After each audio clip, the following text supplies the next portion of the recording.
Ongoing Ministry presents Titus 2:1 Sound Doctrine, Biblical Teachings for Sound Doctrine.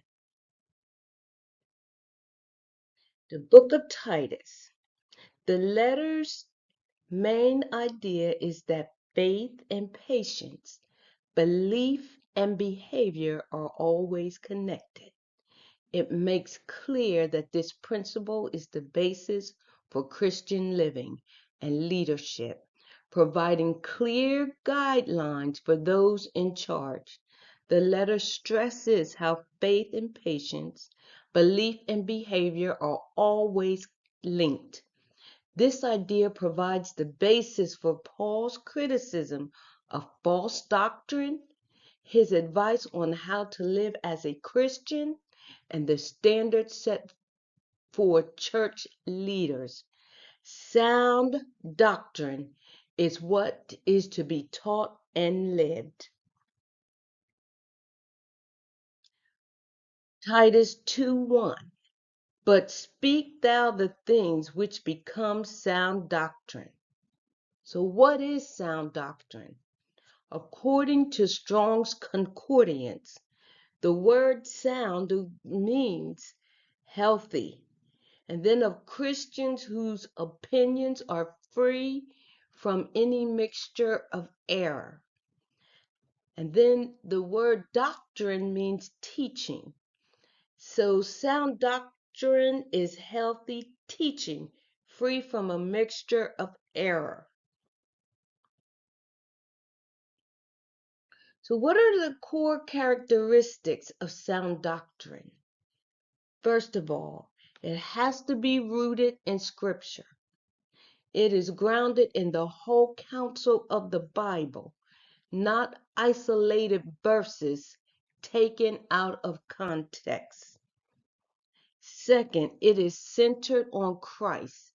It elevates Christ and the work of Jesus Christ, his divinity, humanity, death, resurrection, and lordship.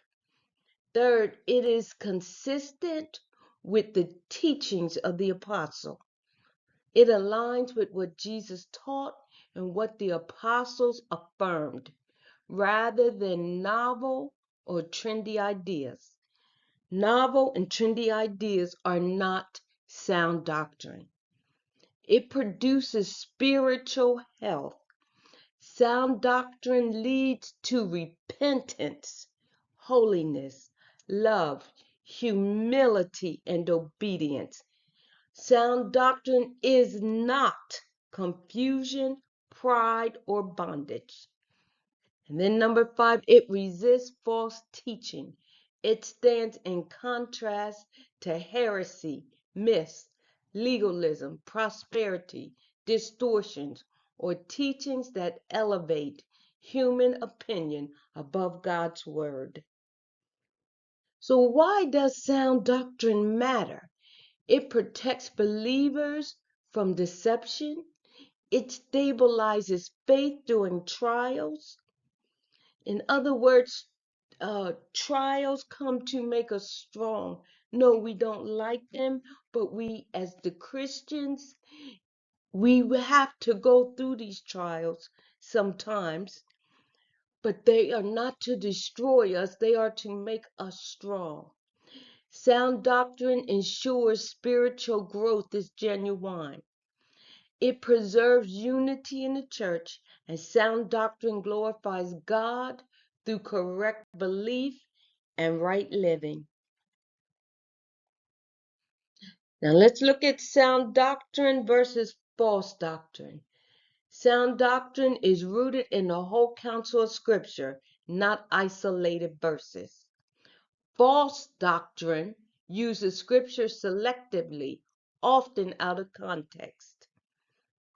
Sound doctrine centers on Christ, his deity, incarnation, death, resurrection, and lordship. False doctrine diminishes, distorts, or replaces Christ with self, works, leaders, or experiences. Sound doctrine aligns with the apostles' teaching and historic Christian faith.